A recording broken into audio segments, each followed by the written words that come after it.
Yes, okay. I am a survivor of depression. In other words, I am still here. I did not commit suicide. And my story for many people is, many people are attracted to me because they might come alongside because they feel a little low.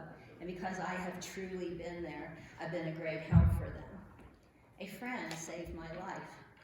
So if you ever get an inkling that maybe you should call somebody, be sure to call, because you could save their life. The reason I became depressed was I'm a very sensitive person. So if someone says something to me, I really take it into my heart and I might compulsively think about it. This sensitivity is a good point and a bad point.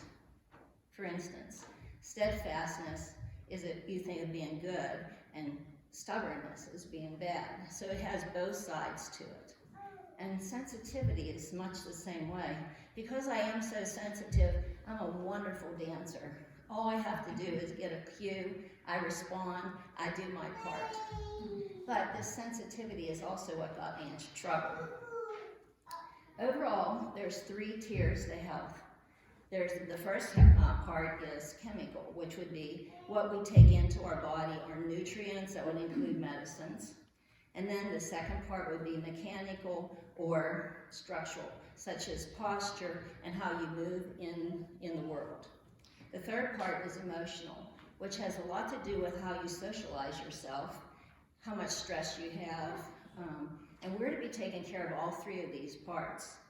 My job right now is to help people move and socialize. I teach classes in yoga and Pilates. I also teach Silver Sneakers, which is a chair-based class, and they can do yoga around the chair or fitness, like raise weights and march around the chair or whatever. So I try to take care of people to make sure they get the movement and the socialization, but I also pass around all these hints that have helped me all through my life. I'm 68. I have a lot of life that I've lived. I'm looking forward to a lot more. And so I'm becoming what I would call maybe a matriarch in society because of all the things that I have gone through. So these are some things that I learned about depression. That the exhale is very important. For instance, just sigh. Go ahead, do it with it. Okay, doesn't that make you feel better? Like as if something was just over with. You have gotten it done, you're all over. And that is because it's part of the exhale.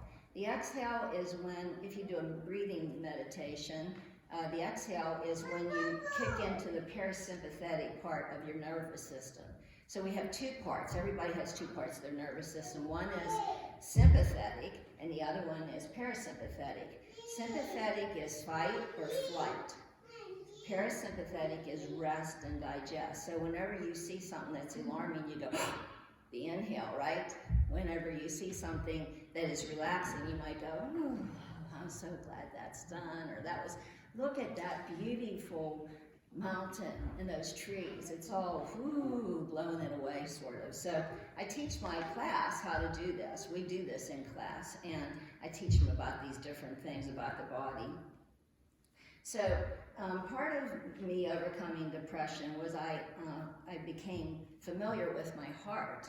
What was happening was I was compulsively, totally overthinking, and all these thoughts seemed very logical, and they led to very deep and dark, bad feelings that I couldn't even think a positive thought. But once I got in touch with my heart, I was able to open up and expand instead of being all crunched in. So I teach my classes not to, like, we're not allowed to sit there and be crunched in. Like, if they're lifting weights like this, I said, well, you guys look like a bunch of gorillas out there. So I had them open up. So whenever you open up like this, you are exposing your heart and opening your heart. And when you're down like this, you are contracting your heart. So some of the movements we do would be like what you've heard, cat-cow. Angry cat, you roll your back up. Saggy cow, you dump it down like this. So, but maybe we'd be sitting in a chair. On the mat, we do cat-cow, but I'll have them do this, and like this, and that opens and closes their heart. And so we talk about posture. Posture would be somewhere in between where you're balanced, where you're not crunched in like this and you're not like that. And so well, I have people do this in their meditation time at home. If you do this, like when you wake up, say if you're sitting in your chair and you open up and close up, you might come up with this great idea that you might not have gotten at any other time. And if you do get it, be sure to write it down, because it's like dreaming. You know how you might have this great dream, but you can't remember it. So if you don't write it down right then, you'll lose it. And some of these ideas that I got on how to overcome depression came from movement. So there's a couple things that I learned also, and that was that when any animal is afraid or anxious, they will shake. And I felt so shaky inside because I had a lot of anxiety. And so I would be like shaking inside. And I just decided to go ahead and add some more shaking to it. Because it actually, the movement just helps to dissipate the nervousness. And also, I thought about if this was where I was dwelling and it was all very negative and dark, that I could snap out of it. So I just moved myself over to a different dwelling place. I'll tell you more about this as I finish what I want to talk about. The way I got depressed was when I was 28 years old. I had a small fender bender. I did not think anybody was hurt. But 2 years later, to the date, we were sued for $150,000. We only had $25,000 insurance. My son was 6 months old when the accident happened. When he was 2 years and 6 months old, that's when we were sued. Well, the lawsuit lasted 3 years. That's a really long time. And because we only had $25,000, we had to pay an extra lawyer, a high fee, that we didn't really have the money. And I had quit work because my degree's in interior design, but whenever Joshua was born, my first son, I decided to stay home with him, and I wasn't able to help with the finances. Well, you know, when you sign that agreement that you're going to get married, it's a agreement with the state that you're getting a marriage license and that you will now take care of each other. And financially is mostly what it's all about, this agreement with the state. That if one person doesn't pay the bill, the other person will. Well, I just felt like I couldn't help out at all. My husband didn't think I could help out either, and he got very upset with me. And he would say over and over that I had ruined his life. And it was so difficult on me for him to say that. And he even asked for a divorce. That was the first time he asked for a divorce. And I became so anxious because I thought, how will I take care of my 2-year-old son? How will what will I do for a job? I mean, I had gotten out of interior design, and could I get back into it? What would I do? So looking back, I realized that part of what my problem was that I really tried to please so much, and what people would say would really bother me. When I was a little kid, I'd get in trouble all the time. And I would go and hide under my bed with my dog, and I would just shudder there and cry and cry and cry, and I'd totally exhaust myself. And then afterwards I would feel a little bit better. But of course, that didn't change my behavior. It was just emotional things that I went through. And so back then, I started to believe in God. I was about 8 years old, and all of a sudden I decided that there definitely was a God, and that I believed in him, and that I had angels watching over me, and I really could talk under the bed to God, and I didn't feel all alone because he was there. And so I learned, because I trusted God, that I didn't get bitter with my parents, you know what I mean, for always being in trouble, because I really didn't ever feel like they understood me.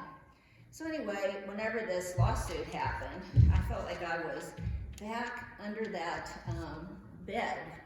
And the thing is, well, I started thinking, is there a God? And where was my angels? Why didn't they stop this accident? And I had no dog, and I was really far away from my family. And so therefore, I plunged into a very, very deep depression, which started by small thoughts about it, but then I became compulsively negative about it. I couldn't even think a positive thought. I just ran over and over and over compulsive negative thoughts. But just in the nick of time, this girlfriend calls. And she says, "Hi, Mary Louise, how you doing?" I said, "Oh, I'm doing terrible." It was like darkness everywhere. and she said, well, you know, I read in my Bible Psalm 32 and 33. She says, why don't you try that? And I was like, I could never have thought of a positive thought myself, or an idea to do. I was very low. But I decided I would go get my Bible and I'd read Psalm 32 and 33.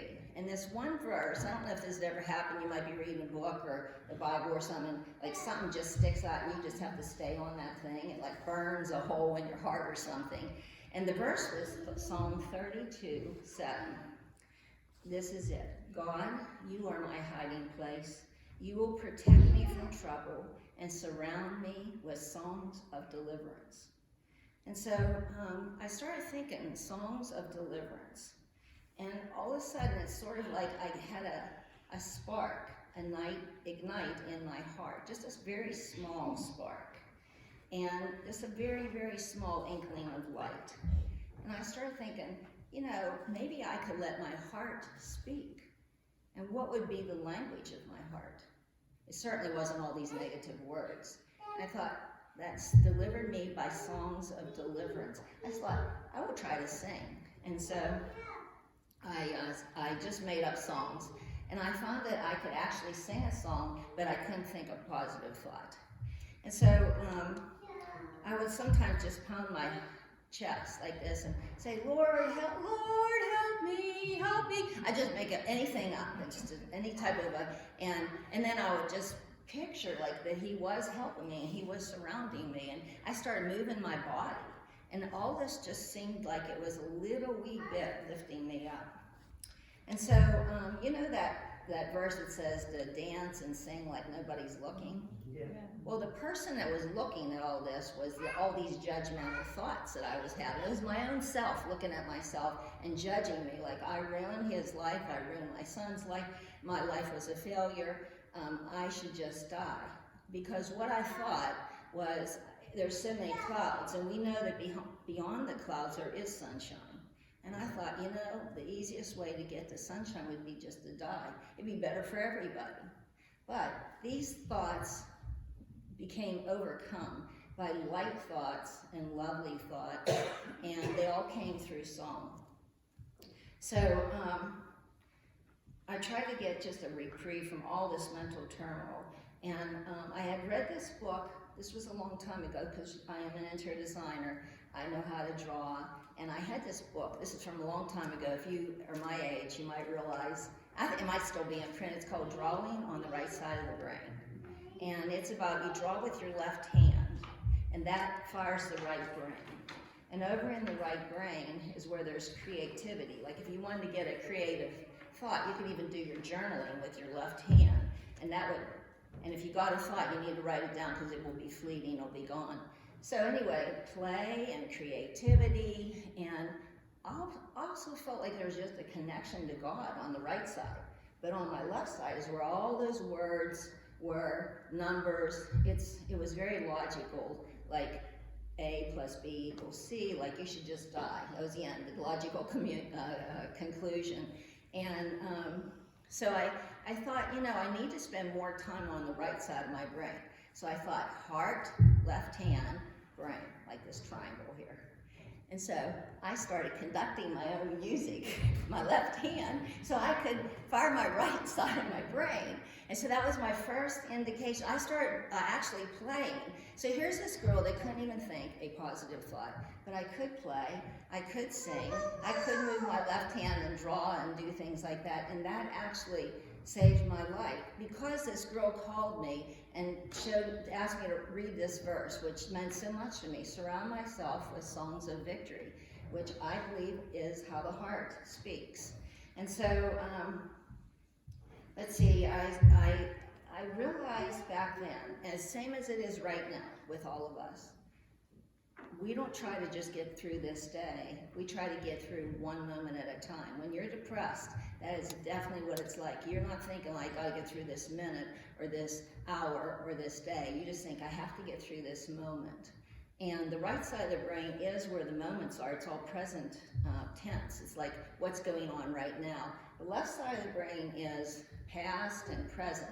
So you have a lot of regrets looking back to the past, some good memories, And then anxiety about the future. I really couldn't let this side, do too much because I needed to stay in the present moment if I was going to live. That was the only thing that saved my life, is staying in the present moment. So, anyway, let's see, when I would get nervous, this is what I do, okay.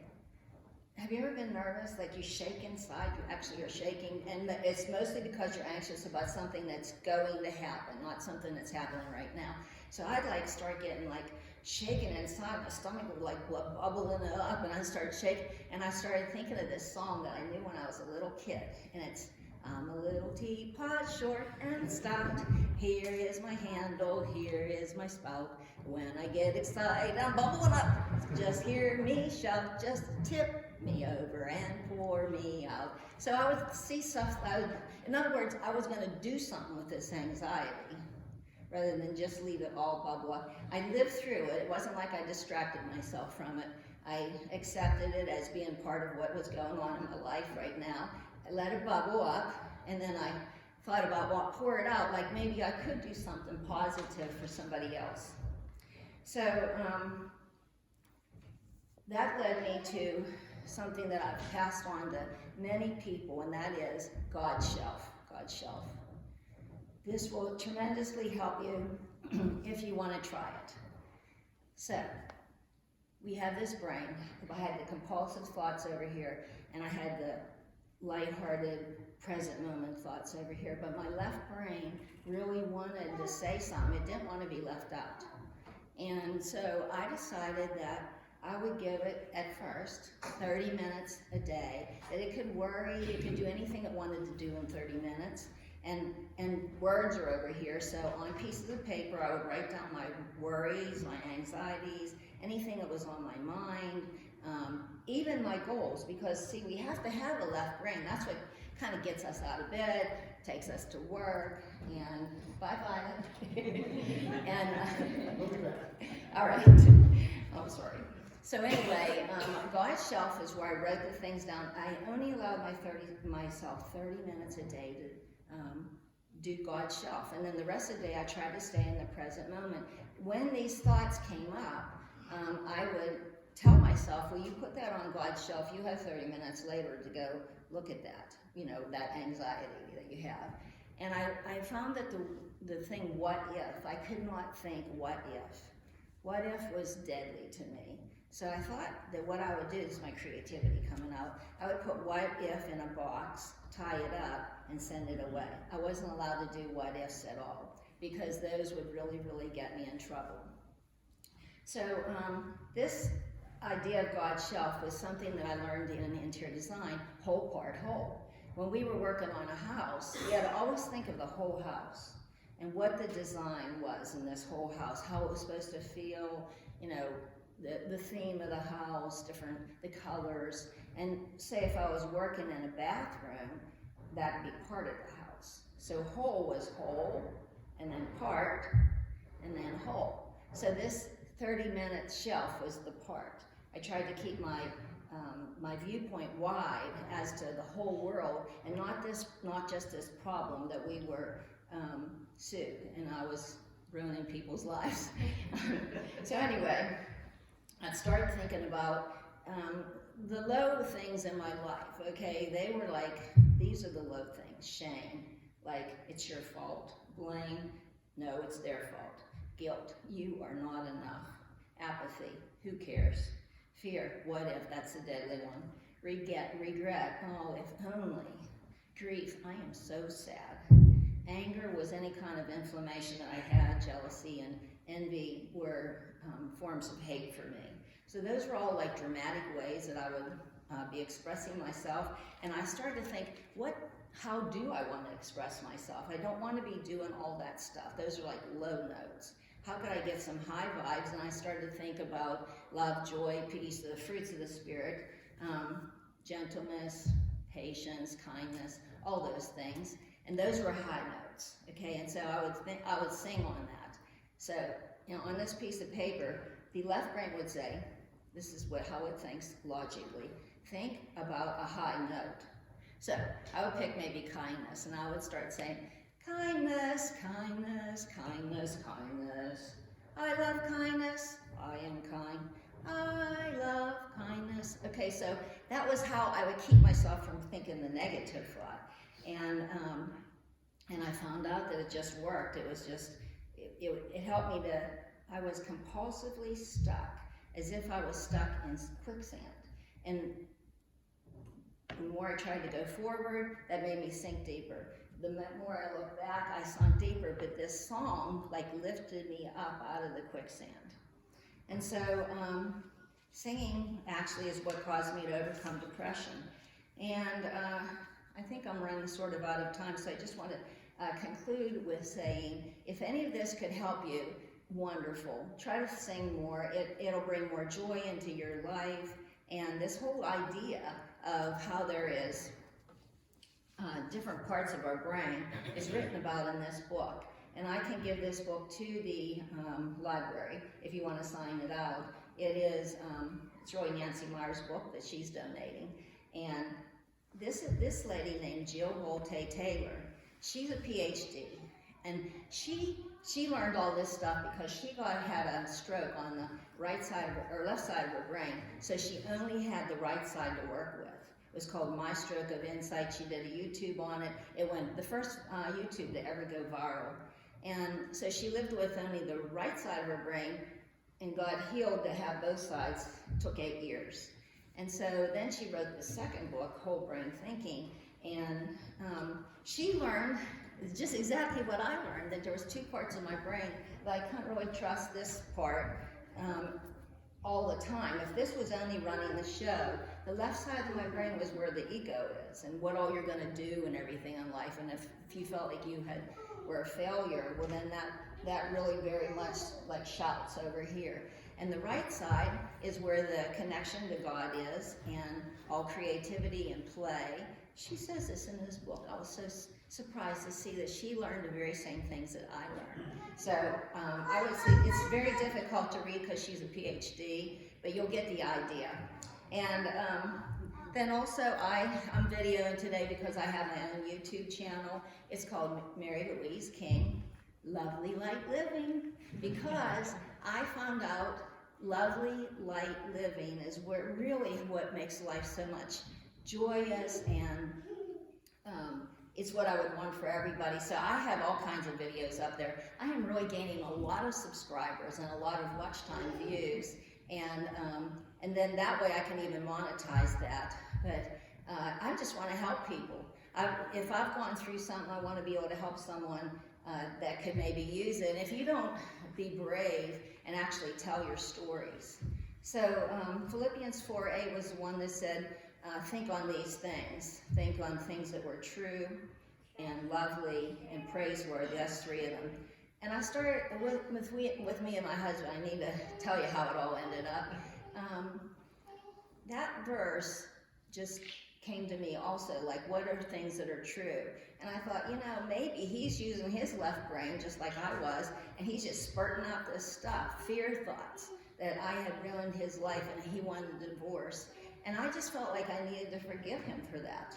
That, I might have done the same thing if I was in his situation, because it's your left brain trying to figure things out and what could be logical. Let's just get rid of her, you know what I mean? But anyway, so I forgave him, and how it ended up was, at the end, before we had the lawsuit settled, before the 3 years were up, he came to me and he said, Mary Louise, we started out with nothing.